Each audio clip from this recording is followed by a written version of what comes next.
बात पुराने समय की है, जब एक नगर में दो पुरुष रहते थे। पहला पुरुष व्यापारी था, जो बहुत ही अच्छा और नेक इंसान था। वो धर्म और नीति का पालन करता था, भगवान की भक्ति करता था और मंदिर जाता था।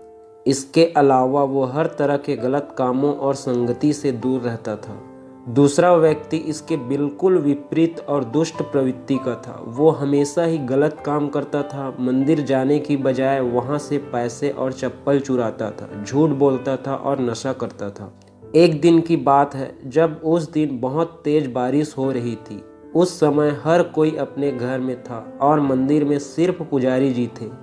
उस लालची व्यक्ति ने पुजारी को मंदिर में अकेला देखकर मंदिर का सारा धन चुरा लिया और पंडित जी की नज़रों से बचकर वहां से भाग निकला।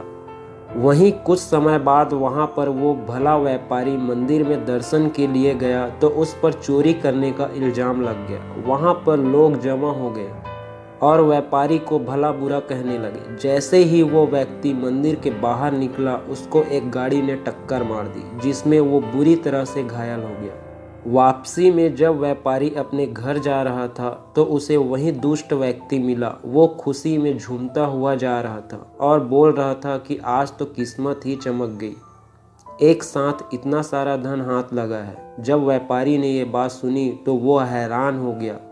उसने घर जाते ही घर में मौजूद भगवान की सारी तस्वीरें निकाल दी और भगवान से नाराज होकर जीवन बिताने लगा। कुछ समय बाद दोनों ही व्यक्ति की मृत्यु हो गई और दोनों यमराज के सामने गए तो उस व्यापारी ने नाराज स्वर यमराज से प्रश्न किया कि मैं तो सदैव ही अच्छे कर्म करता था, जिसके बदले मुझे अपमान और दर्द मिला। इस अधर्म करने वाले दुष्ट को नोटों से भरी पोटली आखिर क्यों?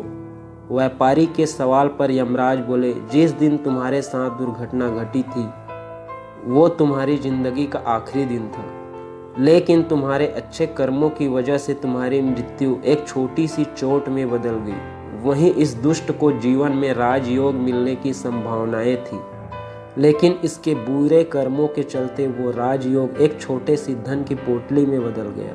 इस कहानी के बाद श्री कृष्ण ने अर्जुन को बताया कि भगवान हमें क्या किस रूप में दे रहा है। तो ये छोटी सी प्रेरक प्रसंग कैसी लगी फ्रेंड? अच्छी लगी तो लाइक शेयर सब्सक्राइब कमेंट करना ना भूले। Thank you.